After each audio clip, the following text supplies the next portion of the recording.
Olá, queridos amigos, iniciamos mais um programa Páginas da Bíblia. Estamos aqui nos propondo a estudar com você, a aprender com você, a descobrir com você as páginas da Bíblia. Quero cumprimentar os nossos mestres de hoje. Maíla, bom dia, obrigada. Olá, muito bom estar aqui. Bom dia, Padre Carlos. Bom dia, ou boa tarde, ou boa noite. Tudo bem, gente? Como estão? Para o dia todo, seja bem-vindo. Amém. Vocês também, que vocês tenham também, logo desde já, um feliz dia, porque tudo aquilo que a gente aprender aqui, descobrir aqui, com certeza vai refletir no dia que nós teremos hoje. Quero que você possa, quem está nos acompanhando já sabe, está com a Bíbliazinha marcada aí, nós estamos estudando a Epístola de São João, a primeira Epístola de São João, estamos bem no comecinho, então quem não pegou, não tem problema, daqui para frente fica fácil conseguir acompanhar a gente. Nós estamos no capítulo 3, vamos fazer agora a leitura para depois nós estudarmos, esmiuçarmos de forma melhor, do versículo 1 ao 10. Então, se você puder, nos acompanhe, se você tiver com sua Bíblia, pode abrir, se não, fique atento que nós vamos fazer uma leitura bem pausada, fica fácil de vocês depois entenderem. Vai nos dizer São João em sua epístola: Vede que manifestação de amor nos deu o Pai, sermos chamados filhos de Deus, e nós o somos. Se o mundo não nos conhece, é porque não o conheceu. Amados, desde já somos filhos de Deus, mas o que nós seremos ainda não se manifestou. Sabemos que por ocasião desta manifestação, seremos semelhantes a Ele, porque o veremos tal como Ele é. Aí, seguindo aí o 3, que já vai falar da primeira condição de romper com o pecado, vai dizer: todo o que nele tem esta esperança purifica-se a si mesmo, como também ele é puro. Todo o que comete pecado comete também a iniquidade, porque o pecado é a iniquidade. Mas sabeis que ele se manifestou para tirar os pecados, e nele não há pecado. Todo aquele que permanece nele não peca. Todo aquele que peca não o viu, nem o conheceu. Filhinhos, que ninguém vos desencaminhe. O que pratica justiça é justo, assim como ele é justo. Aquele que comete o pecado é do diabo, porque o diabo é pecador desde o princípio. Para isto é que o Filho de Deus se manifestou, para destruir as obras do diabo. Todo aquele que nasceu de Deus não comete pecado, porque sua semente permanece nele. Ele não pode pecar, porque nasceu de Deus. Nisto são reconhecíveis os filhos de Deus e os filhos do diabo. Todo o que não pratica justiça não é de Deus, nem aquele que não ama o seu irmão.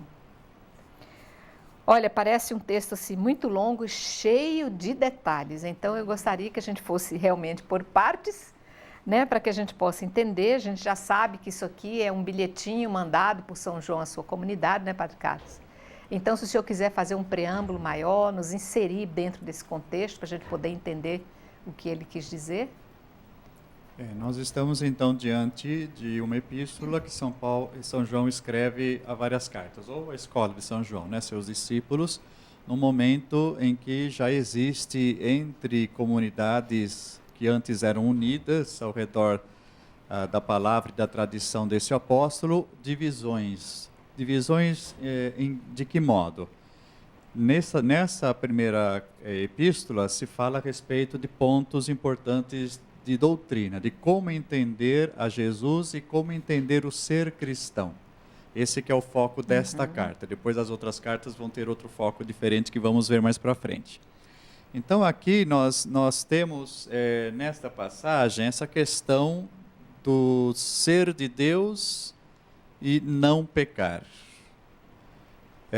Entre praticar a justiça, que nós podemos entender também como praticar a vontade de Deus, e nesse contexto do início do segundo século, o fim do primeiro, se está muito ligado com a questão dos mandamentos, como aparece em outras partes dessa nossa epístola aqui também, falando de praticar os mandamentos, né? Especialmente do amor. Então, o que parece estar ali acontecendo, né? Como essas mesmas palavras que nós lemos aqui, elas tomadas fora de contexto confundem muito a gente. E temos que recordar, embora a gente não vá retomar os textos lá, mas a carta de São Paulo aos Romanos também tem algumas passagens muito semelhantes a essas, em que a gente lê e fica assustado, né? Quem comete pecado viola a lei. O pecado é a rebeldia contra a lei, ou a justiça, né? Como algumas traduções trazem. Quem permanece com ele não peca. Quem peca não o viu nem conheceu. Quem comete pecado procede do diabo, porque o diabo é pecador desde o início. Então, quem de nós sobra aqui? É exclusivo, né? Ele exclui a todos. Então ele está colocando aqui nessa linguagem que seria o ideal que todos nós temos que buscar. Qual seria outro modo de estar interpretando a palavra do Evangelho, né? Que aqui ele tenta, então, esclarecer, combater, né? Seria exatamente aquilo que apareceu lá no capítulo 1 dessa nossa epístola. Se nós pegarmos lá, né? 1 João, capítulo 1, ali os versículos 8 a 10, nós vamos ter aqui o que realmente é a nossa condição atual de filhos de Deus. Se dizemos que não pecamos, nos enganamos e não somos sinceros. Se confessamos nossos pecados, Ele é fiel e justo para nos perdoar os pecados e lavar-nos de todo delito. Se dizemos que não pecamos, fazemos dele um mentiroso e não conservamos a sua mensagem, que é a mensagem exatamente vir nos resgatar do pecado, né? Como também aparece nesse trecho do capítulo 3 que nós ouvimos agora. Então, o que está acontecendo? Essas palavras de João, né, que quem peca não pertence a ele, pertence ao diabo, está em contraste com esse outro trecho que a gente tem que reconhecer que somos todos pecadores, né? E que Jesus vem nos resgatar. Quem estuda um pouco de teologia, né, Maíla, tem uma expressão, e também dentro da filosofia, que diz assim, o já, mas ainda não. E é como ele começa esse capítulo 3. Vede que grande amor o Pai nos mostrou, sermos chamados filhos de Deus e o somos. Por isso o mundo não nos reconhece, porque não o reconhece. Queridos, ou caríssimos, já somos filhos de Deus, mas ainda não se manifestou o que seremos. Quando Ele se manifestar, seremos semelhantes a Ele, porque o veremos como Ele é. Então aí está, né? Já somos filhos de Deus, mas ainda não se manifestou o que nós seremos. Então, estamos nessa condição, né, da nossa vida que já fomos no batismo resgatados de nossos pecados pela morte do Senhor, pelo seu sangue, que é então purificador nosso, né? O ideal que nós temos como filhos de Deus é não pecarmos, porém sabemos que somos sim pecadores, né? Então nossa condição nesse tempo, né, entre a vinda de Jesus, a sua paixão e ressurreição e a sua parousia, a sua volta, quando vai se manifestar totalmente, e sim, ali naquele momento vamos ser não apenas perdoados, né, pela graça de Cristo, mas realmente transformados e purificados para não pecar mais, né, na condição de pessoas já realmente também ressuscitadas, né? Então essa é o que assusta de um lado e é uma chamada de atenção do apóstolo João para todos nós, não podemos continuar a pecar como se o pecado não existisse. O pecado existe e é mau.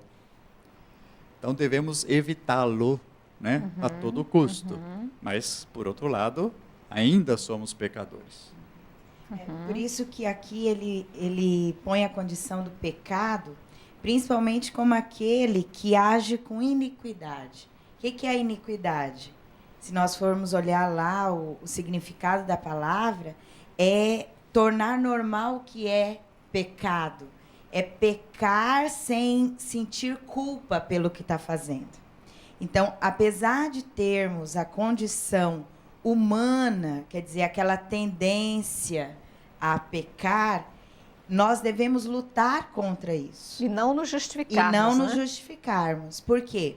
Porque ele começa no capítulo 3, versículo 1, dizendo: vede, é um imperativo, que a manifestação do amor que Deus nos deu de sermos chamados filhos dele. Apesar de não merecermos. É a nossa condição humana que nos leva ao pecado, mas por esse amor nós temos que lutar contra ele. Então, não aceitá-lo como algo normal, como algo aí presente na nossa vida, sem que nós não lutemos para que ele saia de nós. E o que vai nos ajudar nessa condição? É reconhecermos que nós temos a condição de filhos de Deus. E se somos filhos de Deus, reconhecemos essa condição, o amor que ele nos deu em resgate é o que vai nos dar força para poder lutar contra isso. E aí o versículo 7 aí já começa então com essa forma carinhosa de João nos acolher, né? Como filhinhos, como aqueles que em programas anteriores nós já até colocamos. Aquele jeito gostoso, somos filhinhos, não sabemos muito bem o que fazemos. Somos crianças diante de toda a grandeza de conhecimento que existe para ser descoberto, né? Desse grande amor de Deus. Mas aquele alerta, embora sejamos filhinhos e inconsequentes, que a gente não se deixe desencaminhar por ninguém, né? Que a gente tenha sempre dentro da gente essa força de perceber que o maligno usa de instrumentos para nos desencaminhar, né? Nos tirar do caminho. Aqui é um alerta que ele está dizendo, começa na verdade lá no versículo 6, quando ele diz assim: todo aquele que permanece nele não peca, todo aquele que peca não viu nem o conheceu. Filhinhos, que ninguém vos desencaminhe. Porque nós já temos a nossa condição de nova criatura. Pelo batismo, que o Padre Carlos até colocou ali. Se nós temos essa condição de nova criatura e que devemos fugir desse pecado, devemos ser vigilantes para não nos deixar desencaminhar. Porque quem vai ter a condição de desencaminhar é alguém que já está no caminho. E, no entanto, volta, no entanto, sai desse caminho, busca esse atalho. Então, nós temos o caminho que nos leva ao Cristo. E nós devemos ser firmes, perseverantes em permanecer nele. Então, reconhecer que tem muitas coisas que nos possibilita o afastamento dele, mas essa firmeza da fé deve ser sempre algo que nos motiva a continuar. Padre Carlos, aqui esse 8º aí chega até a assustar um pouquinho a gente, porque ele diz assim: aquele que comete o pecado é do diabo. Nós todos somos pecadores, né? Então, nós nos sentimos meio que abraçados pelo diabo constantemente, né? Porque dificilmente a gente consegue se redimir de todo esse peso que o diabo nos oprime enquanto em vida, né? A nossa luta é constante. Exato. Mas nos sentimos bem filhinhos dele, mais filho do diabo do que de Deus até. Aí nos sentimos mais de um do outro, vamos dizer assim, é uma questão de fé e confiança, porque eu vejo muito claramente que a vida cristã é como você andar no fio da navalha, né? Ou na corda bamba. Porque se a gente, de um lado, como muitas espiritualidades ainda hoje frisam demais, a ação do demônio, né, do diabo nas pessoas, esquecendo que fomos resgatados por Jesus, então é aquela imagem do Deus terrível, é aquela imagem da igreja que é tudo milimetrado, porque senão você cai fora de onde deveria estar, né? Você não pode nem dar um passinho para lá, nem outro para cá, porque está tudo errado. Então fica aquela imagem terrível de uma sobrecarga sobre nós, né? que é simplesmente impossível de a gente carregar por muito tempo, porque a pessoa vai cair a qualquer momento. Enlouquece, desespera, se mata ou desiste de uma vez, né? Por outro lado, então, o outro perigo é o que a carta aqui quer combater exatamente, é quando a gente acha que já somos resgatados, Deus é Pai, eu posso muito bem fazer muito o que eu quero, porque não vai ter condenação nenhuma. Então, passa para o lado da libertinagem, né? Já não tenho que respeitar nada porque eu já sou salvo, né? Que também algumas igrejas ou algumas comunidades pendem para isso. E os dois estão errados, né? Os dois extremos aí estão errados. Nós temos que ter um equilíbrio de vida, né, muito grande, da gente saber, como estava falando agora a Maíla, né? Que de um lado Deus é que nos resgata, não somos nós que nos salvamos, né? Nós todos precisamos e só seremos salvos pela misericórdia de Deus porque somos pecadores, não tem jeito, por mais santo que a gente deva ser e tente ser.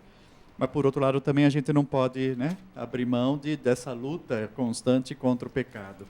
Eu acho que aí no trecho B do versículo 8, acho que é a resposta para isso. Para isto é que o Filho de Deus se manifestou, para destruir as obras do diabo. Então, quer dizer, nós não somos nem esses filhos exemplares de Deus na conduta, porque a gente tem toda essa condição humana, mas também não somos esse outro lado que tudo é do diabo, que tudo tem esse mal. Ou seja, nós somos esses filhos de Deus resgatados por esse Cristo, e é essa força do Cristo que nos dá força para vencer tudo aquilo que é do diabo. Então, nós temos esse equilíbrio vindo a partir de Jesus Cristo. Então, é isso que vai nos dar essa temperança em saber que nem tudo é do bem, nem tudo também é só do mal. Né? Nem achar que está tudo perdido pelo demônio e nem que está tudo resgatado e salvo por Cristo e podemos deixar as coisas como estão. A vida vai ser uma eterna busca para permanecer no caminho do bem, né? Enquanto a gente entende isso e assimila um pouquinho isso que foi discutido aqui, eu vou pedir um pequeno intervalo.